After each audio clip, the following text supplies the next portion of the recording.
Show me. Okay guys, from Pax Europiana, this is Kotor speaking here. This is the last tour now from this beautiful, amazing bay of Kotor. Here you see Perast.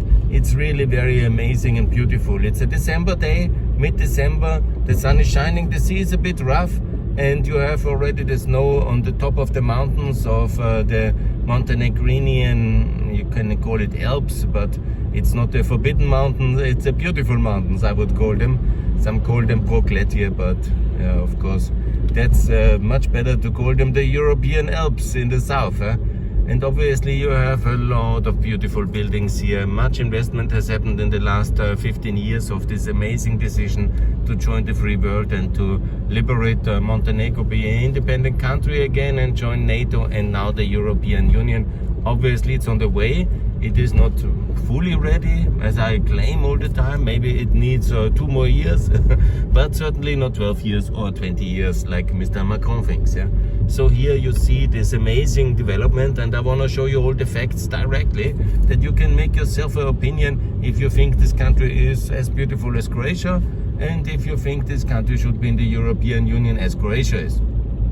It has the euro already. Croatia will have it now in 2023 from January. That's of course, you know, a major feast and an enormous important thing.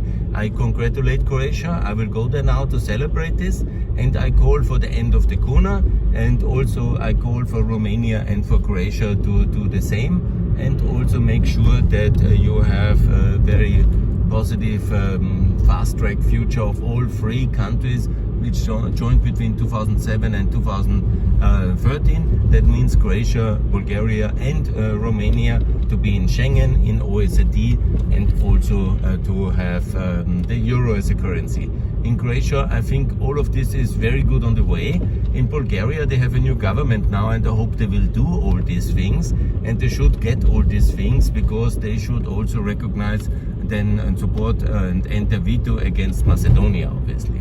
That should be basically the deal. Some adjustments in the historic narrative can always be seen, but no, fundamentally, obviously, big things cannot change, like the Macedonian language or something like this.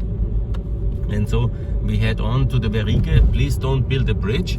But what is very important is obviously to have the situation that we now have all these 3 countries in the European currency union.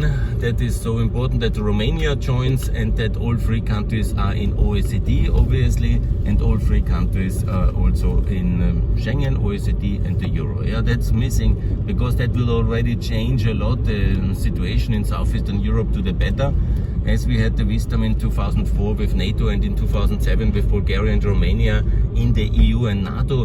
That was really very important for our strategic independence from Russia, because now the Black Sea is much safer, obviously, and that was a tremendous and important change to the political geostrategic reality of Europe, and thanks all these great leaders, they have done a tremendous job.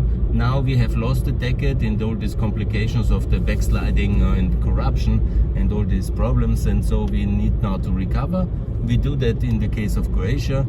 Bulgaria hopefully will join the reasonable world now again, and that will be Mr. Petkov. I congratulate him. He seems to be the new prime minister, so I hope that this will be the reality with Schengen and with the euro and with OECD.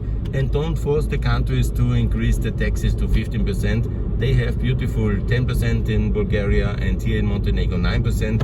It should also join, of course, the OECD, but don't impose the 15%. These countries need to compete. They need to have a good future economically as well, and having low taxes is, of course, an amazing, good, positive contribution. So I'm very much recommending this, and obviously Montenegro not only alone in the European Union, but together with Albania and Macedonia, if the countries are able to change the currency system. That should be in the future always the first thing to do for all countries. That's why I recommend it so much, because not only because it's a much better economic policy, it's also a much more trust for the foreign investors in the currency and for the remittances and the stability of the economic system. But also it means that we don't have a problem like with Hungary and Czech Republic, where they later then reject to join the Eurozone. That's of course totally ridiculous. And now I have to write 10,000 tweets and I hope that Makisai in Hungary will win against Orban next year, and then there will be the Eurozone hopefully very fast. And obviously the EU should also be flexible, that we don't wait 10 years because of our own incompatibilities or kind of regulation, but that we do it very fast as well for Czech Republic and Hungary, and hopefully once Tusk has won, also for Poland. And of course it would be much better if Ukraine adopts the euro already, and Moldova and Georgia. I made many videos about that one, and I hope you like them, and give them a like if you like them. That is very good. So I'm explaining here. I have to show you again. This is the beautiful landscape here with the new buildings. Up should be then the access road to the ferry, and that's very good to have here the space up there. This will develop the land above, but it will also relieve the traffic from this road, because that should be basically the access road to the sea. And here you see this beautiful seaside and the ferry. And don't build a bridge. No, don't build a tunnel. It's absolutely fine to have the ferry. It's actually very beautiful. Just electrify it, and that's perfect here. Now we're coming to the second bay, so you can also easily see the 3 bay system. This is the so-called Tivat Bay. Biela I explained already. This is this industrial port, which should be also a Budva-style marina. And over there you have this amazing Tivat Bay, which is really so beautiful. And I showed you that one as well. And over there is almost Caribbean relations on the other side of Lusticia, on the internal side, and the inner bay of Lusticia. That's the peninsula, which divides the Tivat and the Herzegnovi Bay from the open sea. Beyond it is the open sea. We will also see it during this tour. I will be there when I'm in Croatia mainly for tomorrow, but it will be just a short step, because then I want to continue to Bosnia, and let's see if all these things which I plan are working out. So God will, they say here. This is Iberostar, the second one. Very beautiful hotel here. That's really amazing complex and also very good. We are now entering Biela. It's also here more place to build. I think there will be more things to come. There is a preparations. Of course, the winter is the construction season. And here this hotel park is already very good. And here, this is the so-called Herzegnovi Riviera. That's actually the historically poorest part of the Kotor Bay, but it's catching up. It's catching up. Here is, of course, a lot of land for development in Biela, and this will be the Budva of this beautiful bay, because Tivat is really very exclusive and expensive and, you know, top class. That's very good. Krasici on the other side is also very expensive and very nice and beautiful. And here, of course, you have a little bit of space to develop bigger style of tourism. Also, you have the beach access, and you have also this beautiful whole city, also a real kind of whole year round not major, but it's a real urban development of significance. Yeah? And then, of course, Herzegnovi. But Biela, I think, from being very poor, it really has the development potential to be a much better place in the coming years, and I'm confident and I'm hoping for that, and it would be perfect. So Biela, I showed you some of the things already, more to come, and I will also then give you more updates on my plans during this week. It's the ERP summit tomorrow. That's of course my main campaign. I have published this article in Azerbaijan media. It's online on my Twitter account, and it is very clear what I want and what I propose. We need only one format for Southeastern Europe, and I call Southeastern Europe the whole region, what is ex-Yugoslavia and ex-Soviet Union. And it's very clear, you can call it Eastern Europe, but we had, look what kind of cool development here. And here obviously it's very cold but windy day and a lot of development. And Biela has the potential for really a big development town for tourism. It needs the upper access road, that's important to relieve the Magistrale, but it has this great potential, and also I think it will be very successful, and I'm confident on that one. So what we need obviously on the ERP is to have the 4 countries which are allied to be in the Regional Cooperation Council. That's of course Ukraine, Moldova and Georgia. Moldova is already here, another big development. Here's of course the big time construction going on, and you see here it's really booming, and you will see more of it in the coming moments.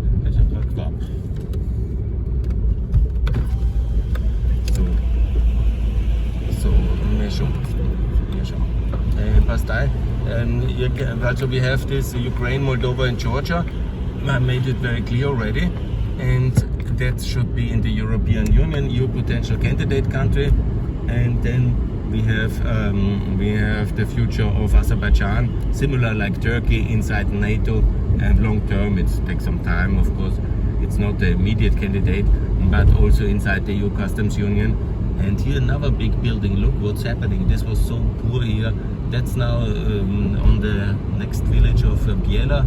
Another really huge development, a big hotel coming up. So this is exactly what I call Biela will be the major touristic Budva II. It will have a lot of capacities for the future, and it will be fine, and it is very, very good. Here another development here at the coast. It's beautiful. And of course this bay has tremendously developed because of this huge €1 billion investment from Azerbaijan. This was a big game changer. That's Porto Novi. That's basically the investment from the Albanian company Soka, Azerbaijan's company Soka, which has also investments, to my best knowledge, in the petrol sector in Albania. But what I say, of course, is very good. In the article in Azerbaijan, I called for the Azeris to buy the Austrian state OMV parts, the 30.5%, it's as far as I know. And then we buy some of the Azeri shares of the Soka. That would be much better to make a swap here. Or if Austria doesn't want to have Soka shares, then or simply to relieve us from the debts, and Soka can have this 30%. We are no longer then complicit with the terrible Nord Stream 2, and they will know what to do. The Azeris know how to handle the petrol sector much better, and they have a big facility then in the center of Europe, and we can somehow merge our energy interests. And nobody will take this refinery away. It will be very good to have Azeri bosses for our very complicated company. It's much better future, and it will be very good. Yeah. So I'm in favor of that, and I will work intensively to achieve this capital link between OMV and Soka, to get this OMV out of the grip of the Russian energy. It's very dominant now, the Russian energy sector in Austria. We're now in Barosici. That's very beautiful. It's the next village here. And so you see, wow, hopefully he's stopping. Yes, he stopped. Very good. Theodore is a very good driver. Thank you very much. And we are happening here in this beautiful town. And we are now entering Barosici. It's the next beautiful place on the way to Herzegnovi. You see the next strait is coming. After the Verige Strait, it's the so-called Kumbur Strait. And the Kumbur Strait is where this famous submarine basis of Yugoslavia is there. They had these submarine bases here to hunt Allied ships in the Mediterranean and in the Adriatic. And this was another big development here. That's also a big development here. You see, everything is booming, everything is happening. We're now entering the next village after Barosici. It's called, to my best village, Genovici. And after Genovici comes Kumbur, where there is Porto Novi, this huge development, and it's quite amazing. And this is the Herzegnovi Riviera. You see, it's very busy road at the Magistrale, and over there it's Lustica. And what we of course need is the upper ring road here, from the ferry towards Herzegnovi Airport. This is so important, but it should be this size of road, maybe with a third lane, but a normal Magistrale, a national road it's called, and not a highway. The highway must be in Nikšić and Trebinje to Medjugorje through the Herzegovina. Let's call it the Herzegovina highway, not the Adriatic highway. The Croatians can do what they want towards Dubrovnik. Yeah, that's fine if they have the environmental permits and if they have the money.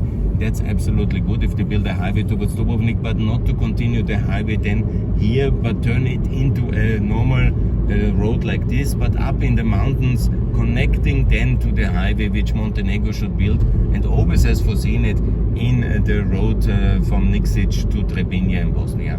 This makes a lot of sense, and it is very environmental conscious, and it's very, very good. Here up on the back of the mountains there should be the road, yeah, and basically back on that mountain that should be the secondary connect the road. And the project is ready. They have a decoration engineering office told me about it. So this is all ready. And you see how beautiful over there Lusticia. And we are entering now the Kumbur Strait. This is where the bay gets again smaller. This is the Porto Novi advertisement already. And you're seeing, you have light? Yes. Very good. This is important always. Kumbur is this magic place where we see stop. We are going inside here. Yeah, exactly. Be careful.